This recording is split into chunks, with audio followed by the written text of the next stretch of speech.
Myself NK Thokral from Edupedia World. Today I will be discussing on retail trade, which comes under internal trade. As you know, retail trade can be classified into two main categories: itinerant retailers and fixed shop retailers. Already in the previous session I have discussed on itinerant retailers and departmental stores coming under fixed shop retailers. The next type of fixed shop retailer is chain stores, or you can say multiple shops.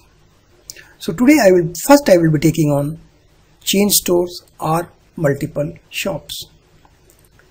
Now students, what are multiple shops? Before coming to defining multiple shops or chain stores, let me brief you that chain stores or multiple shops are a network of retail shops that are owned and operated by manufacturer or intermediaries. Under this type of arrangement, a number of shops with similar appearances are established in localities spread over different parts of the country. These different types of shops normally deal in standardized and branded consumer products which have rapid sales turnover. So these shops are run by the same organization. Owner is the one. Under him there are so many shops are there. That's why we call it as a chain stores. These shops are run by the same organization and have identical merchandising strategies, same policies and prices also, with identical products and displays. So these are the called chain stores or multiple stores. Now coming to the definition of multiple shops or chain stores, we can describe it as chain stores or multiple shops are network of retail shops which are owned by the single business enterprise.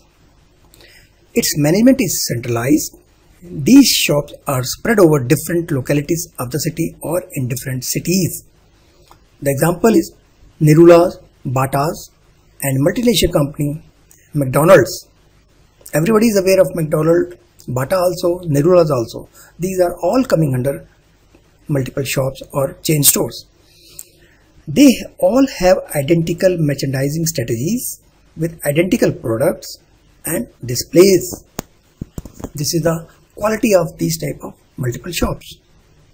So I think you have understood well what are chain stores. Now let us see what are the features of chain stores. Number one feature is location. These shops are located in populated localities where sufficient number of customers can be approached. What is the object of that? Why they are in populated localities? The object is to have shops near to the customers rather than attracting them to a central place. Another feature is centralized purchases. In these type of chain stores, purchases is made only at head office. That's why the purchases are uniform and all purchases for all these multiple shops. Therefore, goods are dispatched to a different shop as per their requirement. Control. There is a centralized control over all the shops located everywhere. All stores are controlled by the head office. Another feature is cash sales. All the sales at multiple shops are made on cash basis. There is no credit facility given by these type of chain stores. Regular inspection. The head office normally appoints inspectors who inspect the retail shops to oversee the quality of customer service provided by the shops or by the branch head of the shops. Prices. Goods are sold at all stores at uniformly at fixed price. There is no bargaining or there is no reduction in prices one or any other shop. Window dressing. All the stores are decorated in the same setting and style. As you can see, McDonald's, even name is printed in front of shop in the same manner in all the shops. So these are the features. Let us see what are the advantages of chain stores. Number one is economies of scale. The chain stores enjoy economies of sales as goods are purchased or produced in bulk.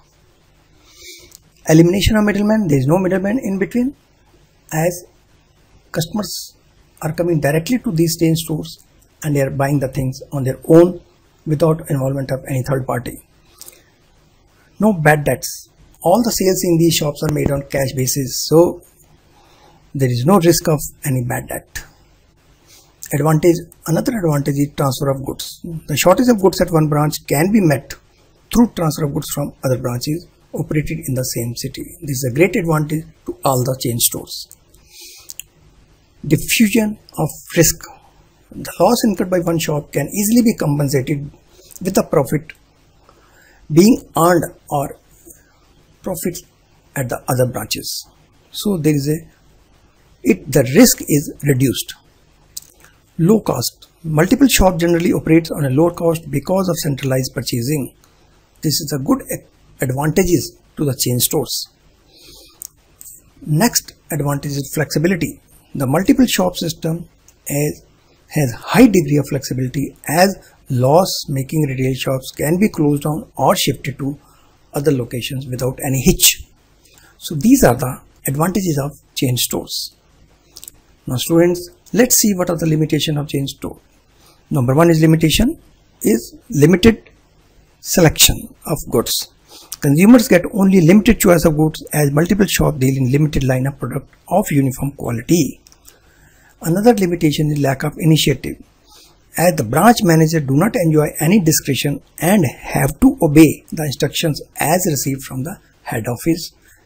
The policies whatever formed by the head office are to be implemented in the same manner at all the branches. So initiative is lacking. Another limitation is lack of personal touch. There is lack of personal touch in case of multiple shops, as they are managed by hired employees. Difficult to change demands. Since the purchases are centralized and are made on large scale at head office, and if sudden change of taste is there is risk of dead stock resulting in heavy losses. No credit facility. The multiple shops sells goods on cash basis only, so there is no credit facility allowed. These are the limitations of chain stores. Now friend, let us see another type of retailer, that is mail order houses. What are the mail order houses and what is the process? First, let us understand what are mail order processes, what exactly it is. Mail order houses represents that form of retailing in which business transactions are conducted through postal communication without any personal contact with the buyers. So transactions are conducted only through postal communication, and second is that there is no personal involvement, no personal contact with the buyer, and things are ordered through communication only. What is the process in this? How things are going and how things are delivered under mail order houses? You see, the procedure is that a list of potential consumer is prepared through different sources like telephone, directories, list of members of clubs or trade associations, and the seller approached the potential customers through advertisements in newspaper or magazines, circulars, catalogs, sample and bills. Customers send their orders by post. Order received are entered in the order received book, and thereafter the process of dispatch starts. Goods are carefully verified in order to ensure that goods purchased, dispatched are in accordance with the buyer's specifications. And finally, payment is made. The payment can be received in 3 different ways. Customers may be asked to make full payment in advance, or option is given to the customer to pay on VPP basis, means value payable post. When the things are delivered through post to the customer asks to pay, only then the delivery will be given. This is another mode. And another mode is that goods may be sent through a bank, which is instructed to deliver the goods only when customer makes the full payment. So this is the process of buying the goods and delivery of the goods through mail order houses. Now let us see what are the suitability of the goods. What type of goods are suitable under mail order houses? Products suitable through this mechanism. I mean to say, goods should not be perishable, that type of goods should be there, or it should not be bulky. Goods should be graded and standardized, because unstandardized goods cannot be sold through this. Lot of problem will be there. Otherwise, goods can be easily transported at low cost. Goods should have ready demand in the market, and goods should be available in large quantity throughout the year. So these type of goods which are suitable for placing the order, getting the order through mail order business. So this is the mechanism and process. So friends, students, let us see what are the advantages of mail order houses. Number one is lower investment.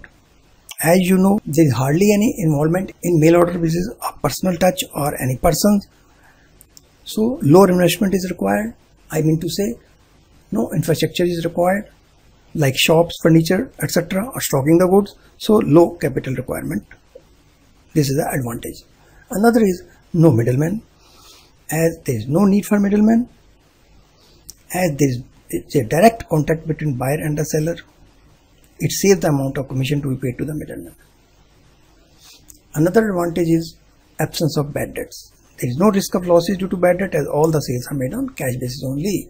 Wide reach, as processes through postal and postal service available everywhere. So at large scale, persons can be reached, customers can be reached. So there is a wide reach. Another advantage is convenience. The customer gets the delivery of goods at his doorsteps. It is a great convenience to the customers. So these are the advantages of mail order houses. Let us see what are the limitations of mail order houses. Number one limitation is no personal contact. There is no personal contact between the buyer and the seller. There are greater chances of misunderstanding and mistrust between the two.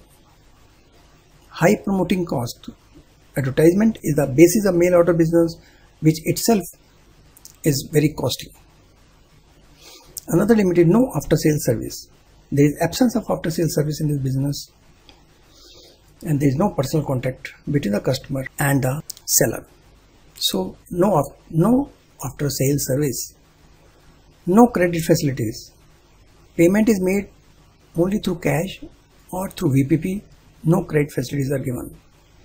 Delayed delivery. There is no immediate delivery of goods to the customers, only through mail, and that takes considerable time. Possibility of abuse. There are greater chances of being cheated in mail order business due to possibility of false statement in the advertisement. Another limitation is high dependence on postal services. If postal services are bad, the whole process in doldrum. So this type of facility or this type of ordering is dependent totally on postal services. There is a high dependence. This is another limitation of mail order houses. So students, we have covered mail order houses. Now let us go ahead. Another retailing, that is called vending machines. Let us understand what is vending machine. How the retailing is done through vending machines. A vending machine is a new form of retailing in which goods are sold with the help of slot machines operated by coins or tokens. As you must have seen at various places where good number of departmental stores are there, or you can see in airport also, these type of machines are installed where coins are inserted and delivery is given immediately. So it is given by the vending machine, no involvement of any person in between. So this method of retail selling is very popular in Western countries. Vending machines are used for selling several products like tea or coffee, platform tickets, milk, soft drink, etc. I think some of you, if have gone to railway station and you see the machines delivering the platform tickets. So this is also another mode of getting the things done through machines only. The coins or token are periodically collected from the machine and articles are put in as needed. So vending machines are widely used as ATMs in the banking services also. With the help of these machines, money can be withdrawn at any time without visiting any branch of a bank. So these are the functions, and this is how you can understand what are the vending machines. Now let us go ahead. What are the features of vending machines and advantages? First of all, let us see what are the features. Number one is self-service system. Vending machines do not require salesmen or employees. It reduces the operating cost. Another is need of coin. Definitely, unless coin is there, vending machines will not be able to deliver anything. Next is 24 into 7 days shopping. Anytime you can go take the things from the vending machine. It's available 24 into 7 days. Suitable products. product should be uniform in size and weight. This is a feature of this type of detailing. Now what are the advantages? There is no time limit. 24/7 days shopping is there. No time limit is there. Anytime shopping, I mean to say. Next advantage is self-service. There is no need of salesman, and customers develop the habit of self-habit. Fast service. Another advantage is these machines provide quick service to the customers. Another is satisfaction to customers. Customers are more satisfied about the quality and quantity of the product, as is automated, as machines cannot play a wrong role. No involvement of any third party or person. So this is the advantage of vending machine. Now let us see what are the limitations of vending machines. Number one is high cost of installation.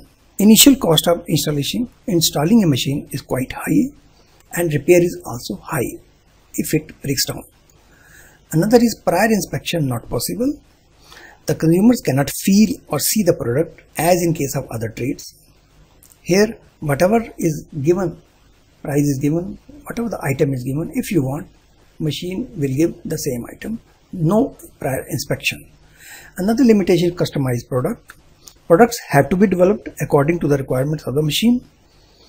With the growth in the economy, I may tell you that vending machines have a promising future in retail sales of high turnover and low priced consumer products.